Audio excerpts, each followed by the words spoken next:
ఇంకా 2 రౌండ్లు ఉన్నాయి. ఆ రౌండ్లలో ఎలాగైనా గెలిచి మనం ఎలా గెలిచి విన్ అవ్వాలో అది ఆలోచించు అని రా వెళ్దామని అమర్ అంటాడు. ఇంకా అప్పుడే చిత్ర అమర్ దగ్గరికి వచ్చి బావగారు నేను బాగీతో కాస్త మాట్లాడాలి, మీరు వినోద్తో వెళ్ళండి అని చెప్పడంతో అమర్ వినోద్ అక్కడ నుండి పక్కకు వెళ్తారు. ఏంటి బాగి నువ్వు ఒక్క రౌండ్కే ఫేస్ అలా పెట్టావు ఏంటి? ఓడిపోతున్నానన్న బాధ నీ కళ్ళల్లో నాకు కనిపిస్తుంది. నువ్వు ఓడిపోయిన తర్వాత ఏడవకే, కప్పు నేను తీసుకుంటున్నప్పుడు అది చూస్తే ఏమీ బాగుండదు. నేను చూస్తూ ఉంటే నేను గెలిచినంత ఆనందంగా ఉంది. సరే వస్తాను బాగి అని చిత్ర అంటూ ఉంటుంది. చిత్ర మాటలు వింటూ బాగి కొంచెం బాధపడుతూ ఉంటుంది. తర్వాత రణవీర్ రౌడీలు ఇంటి గుమ్మం ముందు ఉన్న తలుపు రాకపోవడంతో పైకి ఎక్కి లోపలికి ప్రవేశిస్తూ ఉంటారు. బాలిక ఆ దుండగులు లోపలికి వెళుచున్నారు అని గుప్తా గారు అంటే మనోహరి అంజు పైన చెయ్యి కూడా పడనివ్వదని నాకు అర్థమైపోయింది గుప్తా గారు, మీరు రిలాక్స్ అవ్వండి అని ఆరు రిలాక్స్ అవుతూ ఉంటుంది. ఏంటి రణవీర్ చాలా టెన్షన్ పడుతున్నట్లున్నావే అని కారులో కూర్చున్న లాయర్ అడగడంతో అవును, ఇప్పుడు వాళ్ళు అంజుని తీసుకురాకపోతే నా జీవితం మొత్తం కూడా జైలు ఊచల్ని లెక్క పెట్టాల్సి వస్తుంది. ఎట్టి పరిస్థితుల్లోనూ ఈరోజు అంజు నా చేతికి రావాల్సిందే అని రణవీర్ చెప్తూ ఉంటాడు. మనోహరి కింద హాల్లోనే వెయిట్ చేస్తూ ఉంటే రౌడీలు పైన తలుపుని ఓపెన్ చేసి ఉంటారు. ఆ సౌండ్ విన్న మనోహరి పైకి పరుగులు పెడుతూ వస్తూ ఉంటుంది. పిల్లలు ఎక్కడి వాళ్ళు అక్కడ దాక్కుని ఉంటారు. రే నువ్వు ఇటువైపు వెళ్ళు, నువ్వు ఇటువైపు వెళ్ళు, నువ్వు ఇటువైపు వెళ్ళు అని నలుగురి రౌడీలు 4 రూమ్లోకి వెళ్తూ ఉంటారు. కబ్బోర్డ్లో దాక్కున్న అమ్మో అయితే ఓ మనోహరి ఆంటీ వచ్చి వెళ్ళినట్లుంది అని రౌడీలు వచ్చి వెళ్తే అనుకుంటూ ఉంటుంది. అంజు కూడా అలాగే అనుకుంటూ ఉంటుంది. మనోహరి ఆంటీ ఇక్కడికి వచ్చి వెళ్ళింది కాబట్టి నేను ఇంకొక గదిలో దాక్కుంటాను అని అంజు వేరొక రూమ్కి వెళ్తూ ఉంటుంది. అప్పుడే రౌడీలు అంజుని చూసి అంజుని పట్టుకోవడానికి వెనుక నుండి వస్తూ సైలెంట్గా వస్తూ ఉంటారు. మనోహరి ముసుగు వేసి వాళ్ళని కొడుతూ ఉంటుంది. అంజుకి కనపడకుండానే మనోహరి రౌడీలందరినీ కూడా కుమ్మేస్తూ ఉంటుంది. ఇంకొక రౌడీ అయితే ఏయ్ అని అరుస్తూ మనోహరి మీదకి వస్తూ ఉంటే మనోహరి ఏయ్ అని ఇంకా గట్టిగా ఒక అరుపు అరవగానే ఆ అరుపుకే రౌడీ వణికిపోతూ మెట్ల మీద నుండి దొర్లుకుంటూ కింద పడిపోతాడు. మనోహరి అలా రౌడీలందరినీ కూడా కుమ్మేయడంతో వాళ్ళందరూ కుప్పకూలిపోయి ఉంటారు. వెంటనే రివాల్వర్ తీసుకువచ్చి రేయ్ లేవండ్రా, వెళ్ళండి అని, మీరు అంజు దగ్గరికి కనుక వెళ్ళారంటే షూట్ చేసి పడేస్తాను అని రివాల్వర్ చూపించడంతో ఆ రౌడీలు బయటికి పరుగులు పెట్టి పారిపోతూ ఉంటారు.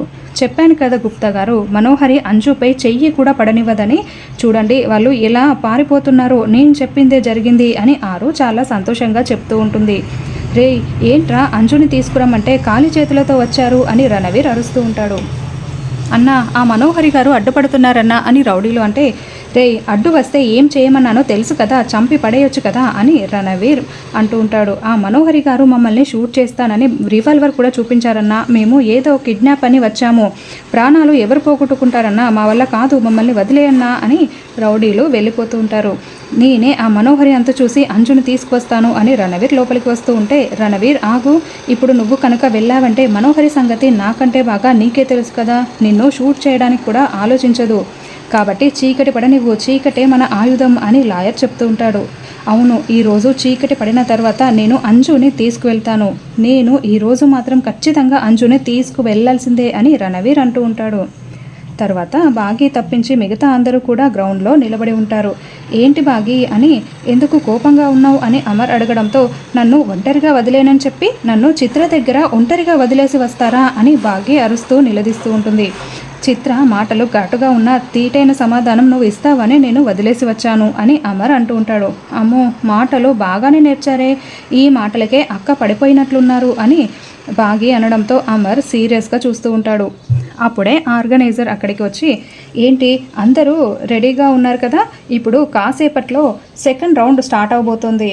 సెకండ్ రౌండ్లో 2 పార్ట్స్ ఉంటాయి. మొదటి పార్ట్లో లిఫ్ట్ యువర్ పార్ట్నర్ అంటే మా సంతోషం విజిల్ వేయగానే మీరు మీ పార్ట్నర్ని ఎత్తుకొని అదిగో అక్కడ రెడ్ రిబ్బన్ కనిపిస్తుంది కదా అక్కడికి పరిగెత్తాలి. పరిగెత్తడం ఒక్కటే ముఖ్యం కాదు, కింద పడకుండా పరిగెత్తాలి. ఒకవేళ మధ్యలో కింద పడిపోతే మాత్రం మీరు అవుట్ అయిపోయినట్లే. ముందు మీకే తెలుస్తుంది, ఎవరైతే ముందుగా అక్కడికి వెళ్తారో వాళ్ళే గెలిచినట్టు, అర్థమైంది కదా అని అతను ఎక్స్ప్లెయిన్ చేస్తూ ఉంటాడు.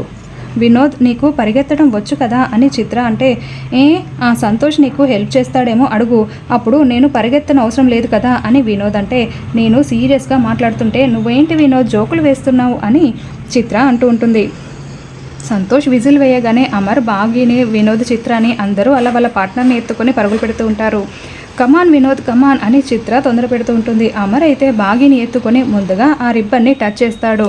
అలా అమర్ బాగి గెలవడంతో అమర్ బాగి ఇద్దరు ఒకరిని ఒకరు హక్ చేసుకొని చాలా సంతోషపడుతూ ఉంటారు. వినోద్ చిత్రని కింద పడేస్తాడు. బాగి అమర్ గెలిచినందుకు చిత్ర కోపంతో రగిలిపోతూ చూస్తూ ఉంటుంది. బాగి అయితే సంతోషంతో గెంతులు వేస్తూ అమర్ని హక్ చేసుకోవడంతో అమర్ కూడా బాగిని గట్టిగా హక్ చేసుకుని ఆ విన్ని చాలా ఎంజాయ్ చేస్తూ ఉంటారు. కంగ్రాచులేషన్స్ అమరేంద్ర. బాగి ముందు గేమ్ స్టార్ట్ అయినప్పుడు మీరు అందరికంటే ముందుగా అవుట్ అయిపోతారనుకున్నాను, కానీ పక్కన ఉన్న వాళ్ళని ఎవరిని కూడా పట్టించుకోకుండా మీరు గేమ్ మీద కాన్సన్ట్రేట్ చేసి విన్ అయ్యారు. మీరు చాలా బాగా గెలిచారు, మీరు మంచిగా ఆడారు అని కంగ్రాచులేషన్స్ అని చెప్తూ ఇంకా సెకండ్ పార్ట్ మొదలు పెడదాము, అందరూ రౌండ్ టేబుల్స్ దగ్గరికి రండి అని ఆర్గనైజర్ చెప్తాడు. మనోహరి ఆంటీ ఏంటి ఇంకా కనిపించలేదేంటి అని అంజు బయటికి రావడంతో ఆకాష్ ఆనంద్ కూడా బయటికి వస్తారు. అప్పుడే అమ్ము కూడా బయటికి వస్తుంది. అవును, ఎందుకు మనోహరి ఆంటీ మనల్ని కనిపెట్టలేకపోతుంది, అసలు ఆంటీ ఎక్కడా అని మనోహరి ఆంటీ అని పిల్లలందరూ హాల్లోకి వచ్చి పిలుస్తూ ఉండడంతో చెమటలు కక్కుతున్న మనోహరి తుడుచుకొని వాళ్ళ దగ్గరికి వస్తుంది. ఏంటంటే కనిపెట్టలేదు అని పిల్లలు అడగడంతో నేను వెతుకుతున్నాను కానీ మీరే నాకు దొరకలేదు అని మనోహరి కవర్ చేస్తూ ఉంటుంది. లేదు, మధ్యలో ఏవో సౌండ్స్ అయ్యాయే, ఏంటవి అని పిల్లలు అడుగుతూ ఉంటారు. ఆ సౌండ్స్ ఏంటో నాకు తెలుసు, మీరు ఆ మాత్రం తెలుసుకోలేకపోయారా, ఏంటంటే ఆ సౌండ్స్ ఏంటో నేను చెప్పనా అని అంజు చాలా బిల్డప్ కొడుతూ ఉండడంతో మనోహరి టెన్షన్ పడుతూ ఏం సౌండ్సో నీకు తెలుసా చెప్పు అని అడుగుతూ ఉంటుంది. మనోహరి ఆంటీయే ఆ సౌండ్స్ అన్నీ చేశారు, ఎందుకంటే ఆ సౌండ్స్కి మనం బయటికి వస్తాము అప్పుడు పట్టుకోవచ్చని, కానీ మనం రాలేదు. బ్రెయిన్లెస్ బ్రదర్స్, బ్రెయిన్లెస్ సిస్టర్, నా అంత తెలివి ఉపయోగించాలి అని అంజు అనడంతో సరే నువ్వు చాలా తెలివిదానివి అంజు, మీరు వెళ్ళి ఆడుకోండి అని మనోహరి చెప్తుంది. ఇప్పుడు మీరందరూ కూడా సెకండ్ రౌండ్లో సెకండ్ పార్ట్ కోసం ఎదురు చూస్తున్నారు కదా. ఈ రౌండ్ పేరు ఏంటంటే కూల్ లుక్స్ అంటే చాలా రకాలుగా ఉంటాయి. ఒకరి కళ్ళల్లో ఒకరు కళ్ళు పెట్టి చూసుకుంటున్నప్పుడు అది భయం కావచ్చు, బిడియం కావచ్చు, ఆశ్చర్యం కావచ్చు, ప్రేమ కూడా కావచ్చు. కళ్ళతో మాట్లాడుకునే వాళ్ళకి ఆ ప్రేమ గురించి చాలా బాగా అర్థమవుతుంది. ఇప్పుడు గేమ్ ఏంటంటే మీ ముందు ఒక కూల్ డ్రింక్ పెడతాము, మీరు మీ పార్ట్నర్ కళ్ళలోకి చూస్తూ రెప్ప వాల్చకుండా చూస్తూ ఉండాలి. మీరు రెప్ప వాల్చారా అవుట్ అయిపోయినట్లే. దాంతోపాటే మీరు స్లోగా కూల్ డ్రింక్ కూడా తాగుతూ ఉండాలి. ఎప్పుడైతే బజర్ మోగుతుందో అప్పటి వరకు మీరు రెప్ప వేయకుండా కూల్ డ్రింక్ తాగుతూ పార్ట్నర్ కళ్ళల్లోకి చూస్తూ ఉండాలి. ఒకవేళ బజర్ మోగక ముందే మీరు రెప్ప వాల్చారో మీరు అవుట్ అయిపోయినట్లే, అర్థమైంది కదా అని ఆ రౌండ్ని వివరిస్తూ ఉంటాడు. ఆ రౌండ్ వినగానే బాగా చాలా సంతోషపడుతూ ఉంటుంది.